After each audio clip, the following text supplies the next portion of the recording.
다룹니다. 어제 주일 분량까지 합쳐서 데살로니가전서 5장 12절부터 마지막 절까지 한 목소리로 읽겠습니다. 데살로니가전서 5장 12절부터 함께 읽겠습니다. 시작. 형제들아, 우리가 너희에게 구하노니 너희 가운데서 수고하고 주 안에서 너희를 다스리며 고난하는 자들을 너희가 알고 그들의 역사로 말미암아 사랑 안에서 가장 귀히 여기며 너희끼리 화목하라. 또 형제들아, 너희를 권면하노니 게으른 자들을 권계하며 마음이 약한 자들을 격려하고 힘이 없는 자들을 붙들어주며 모든 사람에게 오래 참으라. 삼가 누가 누구에게든지 악으로 악을 갚지 말게 하고 서로 대하든지 모든 사람을 대하든지 항상 선을 따르라. 항상 기뻐하라. 쉬지 말고 기도하라. 범사에 감사하라. 이것이 그리스도 예수 안에서 너희를 향하신 하나님의 뜻이니라. 성령을 소멸하지 말며 예언을 멸시하지 말고 범사에 헤아려 좋은 것을 취하고 악은 어떤 모양이라도 버리라. 평강의 하나님이 친히 너희를 온전히 거룩하게 하시고 또 너희의 온 영과 혼과 몸이 우리 주 예수 그리스도께서 강림하실 때에 흠없게 보존되기를 원하노라. 너희를 부르시는 이는 미쁘시니 그가 또한 이루시리라. 형제들아, 우리를 위하여 기도하라. 거룩하게 입맞춤으로 모든 형제에게 문안하라. 내가 주를 힘입어 너희를 명하노니 모든 형제에게 이 편지를 읽어주라. 우리 주 예수 그리스도의 은혜가 너희에게 있을지어다. 아멘. 예, 이제 데살로니가전서 마무리를 짓고 있습니다. 데살로니가전서의 특징은 이 재림에 대해서 매 장마다 언급한다는 사실이죠. 1장, 2장, 3장, 4장. 오늘 5장은 어디에 나옵니까? 23절에 나오죠. 주 예수 그리스도께서 강림하실 때에 너희들의 영혼육 온전히 보존되기를 원하노라 하면서 계속 이 재림에 대해서 언급을 하고 있습니다. 자, 오늘 이 12절 보니까 또 형제들아, 이 데살로니가전서에서 형제들아 하면 뭔가 주제를 또 바꿀 때 이제 또 다른 주제로 얘기한다 하는 거죠. 그래서 거기 보면은 그 세 가지로 언급되는 사람이 있어요. 여기 보니까 수고하고 또 주 안에서 너희를 다스리고 그리고 권하는 자들. 관사는 하나인데 거기에 이 수식어로 분사로 되어 있는 것이 세 개죠. 수고하는 자, 또 너희 가운데, 그 다음에 12절, 수고하는 자, 그 다음에 주 안에서 너희를 다스리는 자, 권하는 자. 그러니까 앞에 관사는 하나가 있고, 그 다음에 그 세 개의 그 분사로 되어 있어요. 그러니까 결국은 같은 사람인데, 같은 직책인데 세 가지 역할을 하는 것, 이렇게 볼 수가 있죠. 그러니까 그건 누가 가르쳐요? 교회 지도자들이죠. 요즘 따지면 목사, 목회자. 그래서 교회 지도자들에게는 이 세 가지가 필요한 거죠. 수고하는 거예요. 복음 전파를 위해서 수고하고, 또 공동체를 다스리고, 또 공동체를 가르치고 교훈하는 그런 사역을 감당하는 사람들, 이게 바로 목회자죠. 자, 그래서 그들을 어떻게 하라고요? 존경하라 지금 말하고 있습니다. 사랑 가운데서 가장 귀히 여기며, 그러니까 이 그런 사역자들을 존경하라. 그리고 너희끼리, 그럼 너희끼리 뭐예요? 교인끼리도, 교인 간에도. 그러니까 결국 사역자와 교인 간의, 교인과 교인 간의 화목을 이루라 하는 그런 당부죠. 지금 오늘 본문에서 12절부터 15절까지는 공동체, 이 교회 생활할 때 필요한 권면을 주고 있습니다. 그래서 먼저 이 12절과 13절에서는 사역자들을 귀히 여기고 그리고 교인들끼리도 서로 화목하라 말씀을 주고 있습니다. 그 다음에 14절 보니까 그 형제들 중에 좀 이렇게 바람직하지 않은 그런 자들이 있어요. 어떤 자들입니까? 14절에 게으른 자들, 또요 마음이 약한 자들, 또요 힘이 없는 자들, 뭐 이렇게 나옵니다. 첫 번째 그 게으른 자들, 게으름은 우리는 그냥 뭐 꼼짝 않고 있고 뭐 이런 거 떠올리죠. 첫 이미지가. 근데 이 게으르다 그 단어는 원래는 질서에서 왔습니다. 질서 앞에다가 이 부정어를 하나 딱 붙였어요.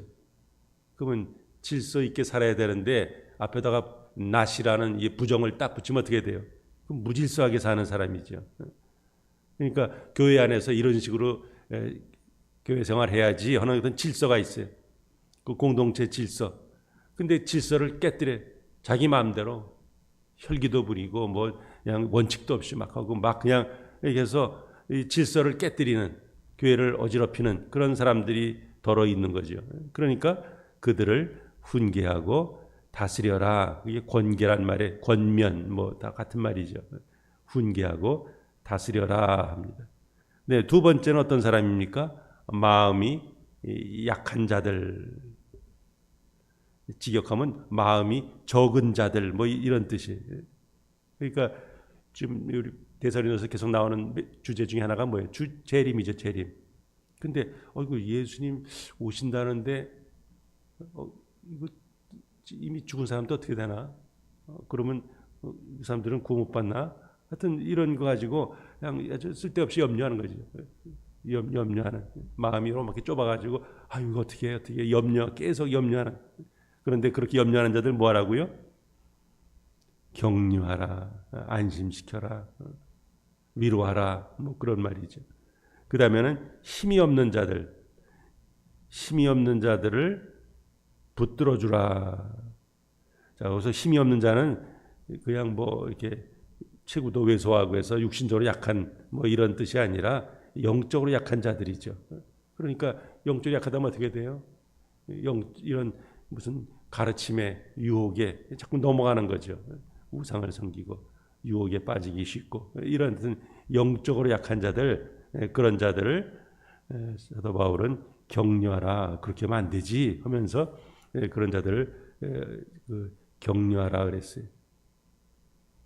그러니까 결국 이 교회 생활하면서 성도들이, 지체들이 성숙하기 위해서는 이런 돌보는 게 필요하죠. 거기 보면 권면하노니 하면서 권기하라, 훈계하라, 그 다음에 격려하라, 붙들어줘라. 그 다음에 마지막으로 뭐가 나옵니까? 오래 참음 그러죠. 우리 고린도전서 13장이 사랑장인데 사랑장에도 제일 먼저 나오는 것이 뭐예요? 오래 참음이죠. 또 그 뒷부분에도 보면 또 참고 뭐 이런 말이 나와요. 그러니까 결국 우리 크리스찬의 덕목 중에 특별히 공동체 생활 속에서는 좀 이렇게 살다 보면 좀 안 맞을 수가 있죠. 지내다 보면 안 맞을 수가 있어요. 그런데 그리스도의 사랑으로 하나 되기 위해서는 오래 참는 것이 중요하다는 것을 바울이 여기서도 마지막으로 그렇게 권면하는 거죠. 그 다음에 15절 보면은 삼가 누가 누구에든지 악으로 악을 갚지 말게 하고 서로 대하든지 모든 사람을 대하든지 항상 선을 따르라. 악을 악으로, 눈에는 눈, 뭐 이에는 이, 뭐 이것이 일반적인 거죠. 모세 출애굽기 21장에 이렇게 나오죠. 눈은 눈으로, 이는 이로 갚으라. 그 말은 사실은 오해하면 안 되죠. 그러면 네가 난 눈 해쳤어? 그럼 반드시 그 눈을 쳐. 저 사람이 너 이를 부러뜨렸어? 그럼 그 사람도 이를 부러뜨려. 그 말이 아니에요. 사람이 이렇게 화가 나다 보면 혈기가 부리면 어떻게 합니까? 이성을 잃고 그냥 지멋대로 가죠.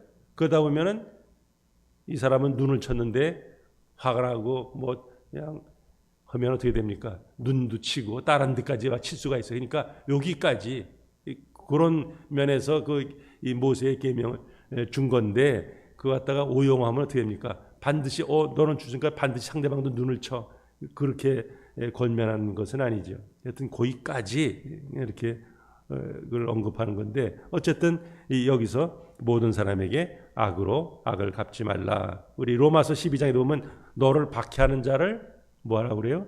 축복하라. 축복하고 저주하지 말라 그랬어요. 이건 다 산상수훈에 예수님께서 산상수훈에서 하신 말씀을 지금 여기서 지금 반영하고 있는 거죠. 그러니까 모든 서로 대하든지 모든 사람을 대하든지 그 말은 뭐예요? 성도끼리 대할 때나 혹은 세상 사람들을 대할 때나 항상 어떻게 행동하라고요? 선을 따라 선하게 행동하라. 거기 선은 뭐예요? 성경에서 말하는 선은 뭡니까? 그냥 무조건 착하게 도덕적인 선을 말하는 것이 아니에요. 선은 하나님의 뜻대로 예수님의 사랑을 적극적으로 실천한 이게 성경에서 말하는 선하다 뜻이 무조건 시장적으로 아주 착하게 뭐 다른 사람 해코지 안 하고 단순히 그런 도덕적인 선을 말하는 것이 아니에요. 예수님의 사랑을 적극적으로 하나님의 뜻대로 살아가는 삶 그것이 바로 선하게 사는 삶이죠. 그래서 15절까지는 교회 생활에 대해서 권면하고 이제 16절부터는 개인 생활이죠. 16절부터 22절까지는 개인 생활에 대한 권면을 하고 있습니다. 유명한 구절이죠. 우리 16절부터 18절까지는 함께 읽겠습니다. 시작. 항상 기뻐하라. 쉬지 말고 기도하라. 범사에 감사하라. 이것이 그리스도 예수 안에서 너희를 향하신 하나님의 뜻이니라. 예. 거기 명령형으로 되어 있죠. 기뻐하라, 기도하라, 감사하라. 명령인데 현재 명령으로 되어 있습니다. 그럼 무슨 뜻이에요? 지속적으로 계속해서. 그래서 거기 단어 중에 항상, 쉬지 말고, 범사에 다 비슷한 표현이죠. 그 말은 뭐예요? 성도들아, 개인의 삶 속에서 이 세 가지를 지속적으로 실천하라 하는 그런 권면이죠. 첫 번째가 뭐예요? 기쁨. 하나님 나라의 중요한 특징이죠. 예수 그리스도를 믿고 구원의 기쁨을 소유해야죠. 여기서 말하는 기쁨, 뭐 기도, 감사 하는 것도 마찬가지지만 어떤 상황에서도 이거죠. 일이 자기 뜻대로 풀려지면 그러면 기뻐하고 그렇지 않으면 불쾌하고 화를 내고 이것이 아니라 어떤 상황에서도 기뻐하는 것 이것이 하나님의 뜻이라 지금 말씀하고 있습니다. 그러니까 이 성도들은 하나님의 은혜 가운데 어떻게 내가 예수 그리스도 믿게 되었나 그 구원을 생각할 때 막 감사가 오고 기쁨이 감격이 밀려오는 거죠. 그래서 이것을 가지고 또 다른 사람이 이건 바이러스 같은 거죠. 바이러스 퍼뜨리는 거예요. 웃으면 복이 와요. 뭐 이런 말이 있듯이 하여튼 기뻐하면 다른 사람도 그 기뻐하는 모습을 보고 또 같이 기뻐하게 돼 있어요. 그러나 뚱 하고 그러면 분위기가 썰렁해지고 어색해지죠. 그래서 항상 기뻐하라. 그 기쁨의 근원은 주님의 결국 이거 다 사실 16, 17, 18 다 뭐예요? 하나님의 성령에 이끌려야죠. 하나님의 성령에 이끌릴 때 비로소 상황에 상관없이 항상 기뻐하는 것이 가능합니다. 우리 자신을 온전히 주님께 맡길 때 그때 이 기뻐하는 것이 가능합니다. 그 다음에 두 번째가 뭐예요? 쉬지 말고 기도하라. 그 다음이 감사하라. 그러니까 사실 다 연결이 동전이 앞뒤면 같이 다 연결된 거예요. 기뻐하고 감사할 수 있는 그거는 사실은 계속해서 지속적인 기도 생활을 하는 사람은 이런 것이 가능하다. 결국 기도 생활 누가 하는 거예요? 하나님의 성령이 이끌리는 사람. 하나님의 성령으로 충만한 사람들이 지속적으로 기도할 수 있죠. 그러니까 여기서도 기도하는 것, 기도 생활 중단하지 말라. 계속해서 기도하라 하는 것이죠. 근데 거기 보면 쉬지 말고 그럼 뭐 밥도 안 먹고 하지 말고 기도원에만 들어가 있어야 되는가? 그것이 아니라 우리의 심령으로 언제나 그러니까 주님을 기도할 때 누구한테 기도합니까? 주님께 기도하는 거죠. 그러니까 주님께 결국 모든 것을 맡기는 거예요.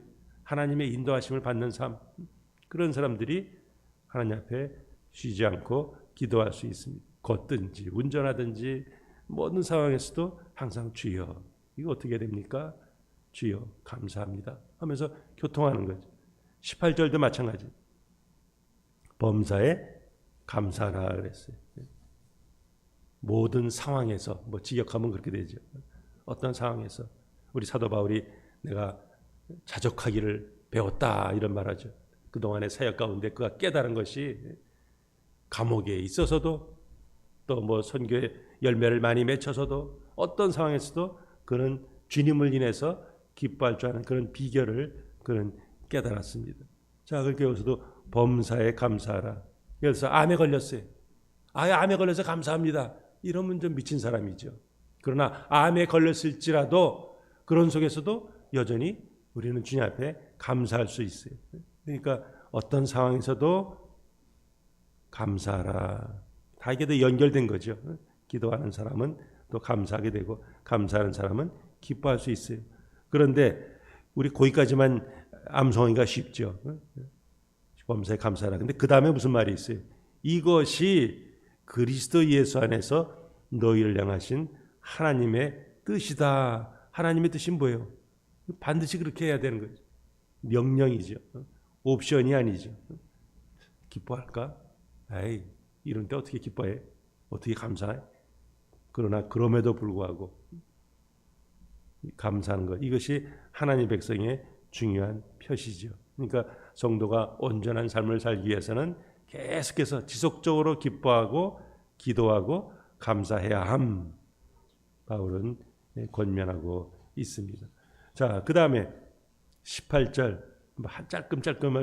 짧게 나오죠. 19절에 보니까 성령을 뭐하라고요? 소멸하지 말고, 그와 연결시켜 나오는 것이 예언을 멸시하지 말고, 뭐 이런 말이 나옵니다. 이게 다 성령의 역사죠. 예언, 딱 이 성령의 열매 아니에요. 이제 은사죠, 은사. 자, 그러면 성령을 소멸하지 말라 하는 것은 뭡니까? 어떻게 무리를 걸어? 어떻게 처녀가 애를 낳아? 뭐 이런 식으로 이성적으로만 판단하는 거죠. 이성적으로만, 이게 아주 절대적인 이성, 그것만 절대시하고 성령의 역사는 뭐예요? 믿음 없는 사람들, 좀 못 배운 사람들이랑 뭐 이런 식으로 성령 역사를 무시하는 태도, 그게 바로 성령을 소멸하는 거죠. 예언을 멸시하는 건 뭡니까? 하나님의 성령에 감동되어서 그 말을 하는데, 특별히 이 신약성경에서 예언이란 말은 물론 장차 이런 것도 있지만은 그냥 예언 말 대신에 다른 말로 뭘 바꿀 수 있어요? 그냥 교훈, 가르침, 말씀 뭐 이런 거죠. 어쨌든 여기서 예언을 멸시하지 말라는 뭐예요?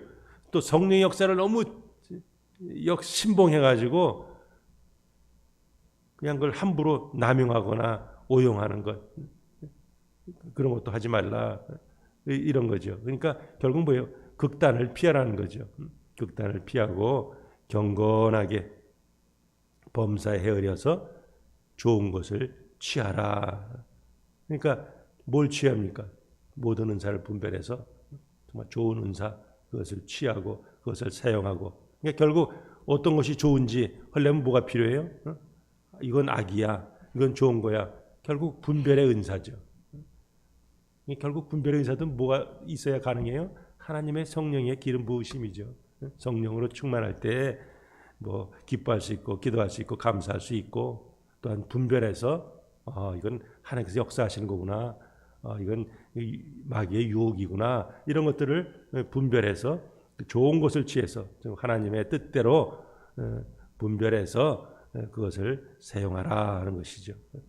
그 다음에 이제 23절부터는 이제 결론 부분이죠. 이제 그 마지막 바울의 어떤 면에서 기도죠. 우리 한번 23절 한번 같이 한번 읽겠습니다. 시작.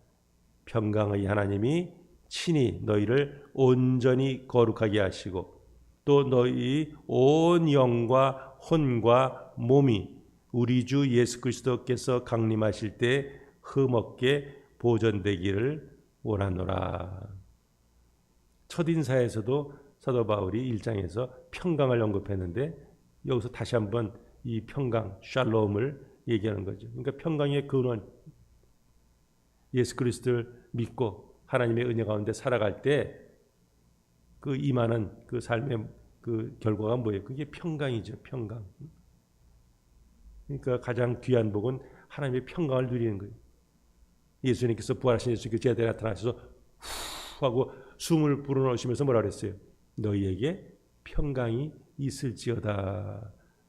예수님께서 그렇게 축복하셨습니다. 자, 그러니까 바울은 무엇보다도 이제 예수님이 오실 터인데 그 주님의 재림의 때에 그 성도들이 뭐예요? 온전히 거룩하고 모든 면에서 흠없이 보존되기를 원하노라. 지금 이 블레싱하는 거죠.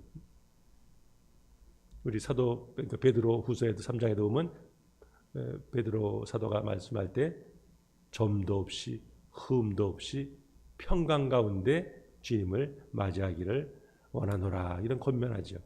점, 흠 다 이거 제사할 때 쓰는 용어죠. 짐승들 바칠 때 제사장이 검사를 하죠. 이건 다리 저러서 안 돼. 이건 눈 멀어서 안 돼. 이거 점이 있어. 흠이 있네. 그런 건 다 실격이에요. 우리가 주님 앞에 설 때 그와 같이 온전하게 평강 가운데 서기를 원하노라. 평소에 신앙생활 제대로 못했으면 어떻게 하면 캥기는 거죠. 아이고 또 야단 맞으면 어떻게 되나. 이거 어떻게 되지? 불안한 거죠. 그러나 그 주님을 믿고 제대로 섬겼으면 마음에 평강이 있다는 거죠. 물론 온전히 100% 우리가 주님 앞에 섰을 때 내가 이렇게 신앙생활 잘했습니다. 어느 누구도 그렇게 말할 수는 없죠.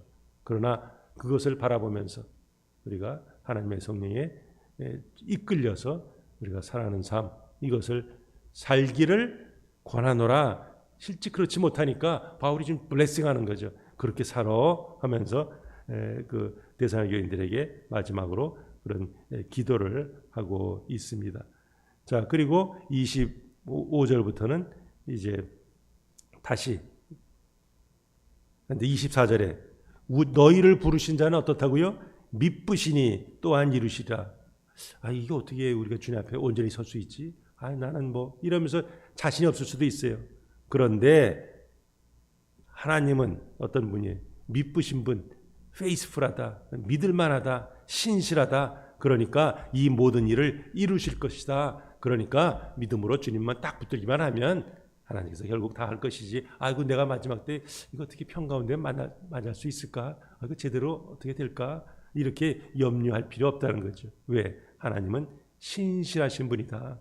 그러니까 그 모든 일을 완전히 이루실 거니까 그분만 의지하면 된다는 것이. 그러면 또 서로 다시 한번 이 기도 부탁하는 거죠. 형제들아, 우리를 위하여 기도하라. 아까 그 13절에서 사랑 안에서 그 섬기는 자들을, 사역자들을 귀하게 여기라 그렇게 명령했는데 다시 한번 부탁하는 거죠. 형제들아, 우리를 위해서. 우리 하면 누구예요? 바울을 포함한 함께 일하는 동역자들이죠. 동역자들을 위해서 기도를 부탁하고 있어요. 그 다음에 거룩하게 입맞춤으로. 요즘도 중동 지방에서 이렇게 인사할 때 남자들끼리도 이런 허구하면서 입맞추는 거죠. 그러니까 결국 화목하라 하는 거죠. 화목하라. 서로 다투지 말고. 그러니까 앞에 그 교훈들을 이렇게 다시 한번 반복하는 거죠. 그리고 27절 보니까 모든 형제에게 이 편지를 읽어주라. 그러니까 어떤 특정한 개인에게만 이거 보내는 게 아니라 회람하는 거죠. 회람.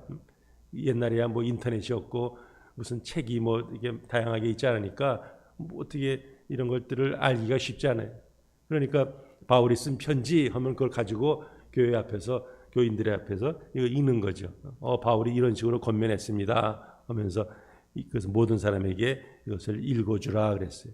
그리고 마지막으로는 성도들을 블레싱하면서 이제 이 편지를 데살로니가전서를 마무리 짓고 있습니다. 자, 바울은 세 가지로 크게 권면하죠. 하나는 교회 생활, 건전한 교회 생활을 하려면 어떻게 할 것인가? 그러려면 결국 다른 사람들은 뭐예요? 존중하고 인정하고 격려하고 사랑하자. 지금 그거죠. 사랑 안에, 하나님의 사랑 안에서 서로 화목하는 것, 이것이 건강한 공동체를 이루는 비결이다는 것이.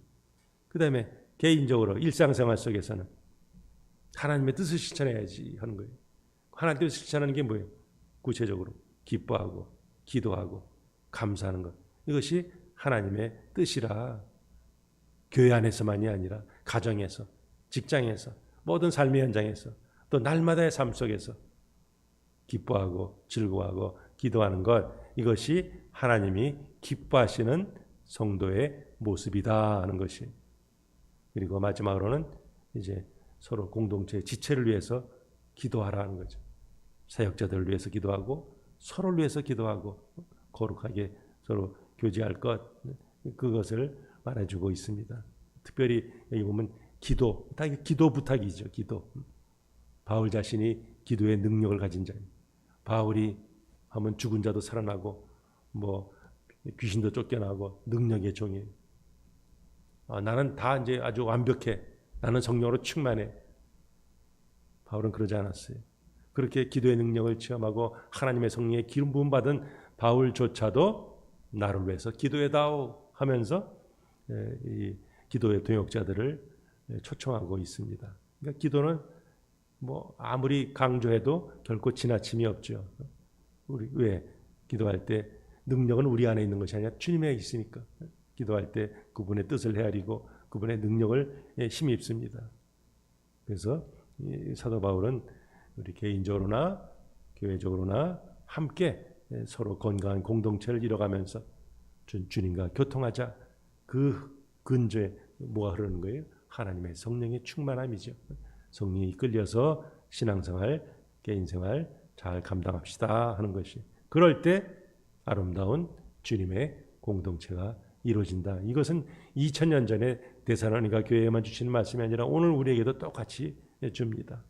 하나님 우리를 사랑하신 것 같이 우리도 서로 사랑하자. 서로를 위해서 기도하고 그 사랑을 실천하자. 이 아름다운 역사가 날마다 때마다 시마다 우리 모든 성도님들에게 임하시기를 주님의 이름으로 축복합니다. 기도하시겠어요?